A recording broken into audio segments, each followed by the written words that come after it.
नमस्कार दोस्तों, स्वागत है आपका मेरे YouTube चैनल पे। मैं डॉक्टर शुकन माकड़ आज टॉक होम्योपैथी पे आपके साथ बात करूंगा एक बहुत ही बेहतरीन होम्योपैथिक रेमेडी के बारे में जिसका नाम है आइबेरिस अमारा। तो आइए शुरू करते हैं।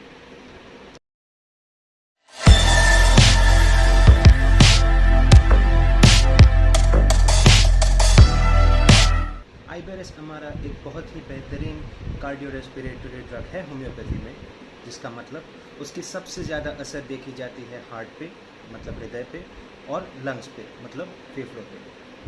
होम्योपैथी में सबसे पहले इसका प्रयोग किया था डॉक्टर हेल ने, पर ऐसा नहीं है कि सबसे पहले डिस्कवरी भी डॉक्टर हेल ने ही की थी। इससे ही पहले बहुत पहले एक जाने माने ग्रीक फिजिशियन जिसका नाम था डायोस्कोराइड, उसने भी इसके बारे में उल्लेख किया था।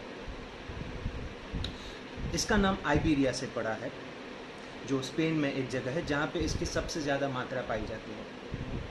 होम्योपैथिकली इसकी सबसे ज़्यादा उपयोग होती है, जैसा कि मैंने कहा, हार्ट पे और फेफड़ों की बीमारी में, खास करके दमा मतलब अस्थमा और हार्ट की प्रॉब्लम्स में, खास करके जहाँ पे हार्ट के मसल्स का प्रॉब्लम ज़्यादा होता है, मतलब कार्डियोमायोसाइट्स मतलब हृदय के कोश पे जब ज़्यादा असर हो जाती है तब ये दवाई बहुत ही बेहतरीन तरीके से काम करती है। आइए आगे जानते हैं उसके फैमिली के बारे में। आइबेरिस अमारा आती है क्रूसीफरस फैमिली में। जी हाँ, ये वही फैमिली है जिसमें से हमें मिलता है राई और गोबी।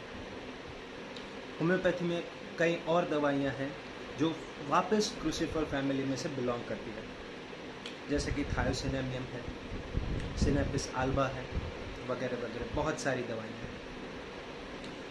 हर एक फैमिली में उसकी एक स्पेशल कैरेक्टरिस्टिक होती है।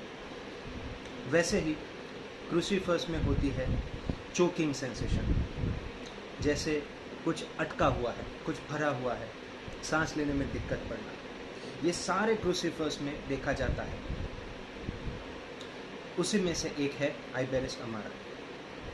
तो सीधी बात है, इसका सबसे ज़्यादा उपयोग हम अस्थमा में भी यूज़ कर सकते हैं, क्योंकि अस्थमा में भी ये सब देखा जाता है। हार्ट की कंडीशन में भी जब ये बहुत ही मजबूती, ये सिम्टम्स बहुत ही स्ट्रांगली प्रेजेंट हो, तब आप इसका उपयोग डेफिनेटली कर सकते हैं। हार्ट की कंडीशंस में भी जब हृदय के मसल्स जब बहुत मोटे हो जाते हैं, जिसको हम हाइपरट्रॉफिक कार्डियोमायोपैथी बोलते हैं, या फिर हद से ज़्यादा पतले हो जाते हैं, जिसको हम डायलेटेड कार्डियोमायोपैथी कहते हैं। इन शॉर्ट, जब हार्ट के मसल्स सबसे ज़्यादा असर पड़ता है, तब आप ये दवाई बहुत ही बेहतरीन तरीके से, बहुत ही बेस्ट रिजल्ट्स के साथ आप यूज़ कर सकते हैं। उसके साथ साथ जैसे मैंने कहा, सांस की दिक्कतें जैसे दमा, ब्रोंकाइटिस, सर्दी खांसी, उसमें भी ये दवाई उतनी ही बेहतरीन तरीके से काम करती है, पर उसके कुछ सिम्टम्स होने चाहिए।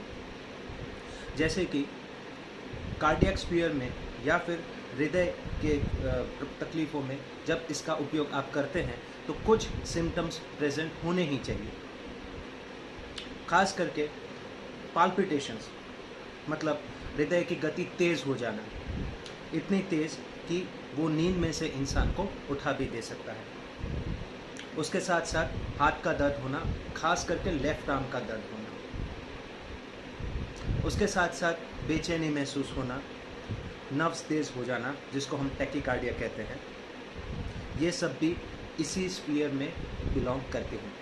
इसमें आप आइबेरिस बहुत ही सक्सेस से यूज़ कर सकते हैं। जब ये सारे सिम्टम्स इंसान के थोड़े से भी श्रम करने से, स्लाइटेस्ट एक्सर्शन कि जैसे थोड़ा बहुत चलना, सीढ़ियाँ उतर चढ़ करना, जब ज़्यादा महसूस होते हैं, तब भी ये मेडिसिन बहुत बेहतरीन तरीके से काम करती है और रिजल्ट्स भी बहुत बेहतरीन होते हैं। जब खांसी खाने के बाद ज़्यादा हमें महसूस हो, तब भी ये मेडिसिन ब्रोंकाइटिस में इंडिकेटेड होती है। उसके साथ साथ सांस लेने में तकलीफ, खास करके जब ये सांस चलने के वक्त, जैसे मैंने कहा कि स्लाइटेस्ट एक्सर्शन पे होता है, लेटने पर होता है, जिसको हम ऑर्थोपनिया कहते हैं, जो दोनों के सिम्टम्स होते हैं, हार्ट के भी और अस्थमा के भी।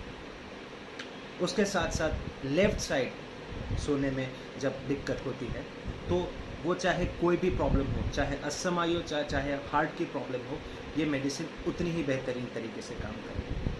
क्लिनिकल प्रैक्टिस में भी ये मैं मेडिसिन बहुत बार इस्तेमाल करता हूँ और इसका सक्सेस भी बहुत बेहतरीन है। दूसरी कई सारी दवाइयाँ हैं जैसे कैक्टस, कालमिया, बहुत सारी हार्ट की दवाइयाँ हैं, पर ये भी एक बहुत बेहतरीन और सक्सेसफुल ड्रग है। आई होप सबको मज़ा आया होगा, नॉलेज भी मिला होगा। ऐसे ही कई और वीडियोस मैं फ्यूचर में आपके लिए लेके आऊँगा। तब तक के लिए thank you and good bye.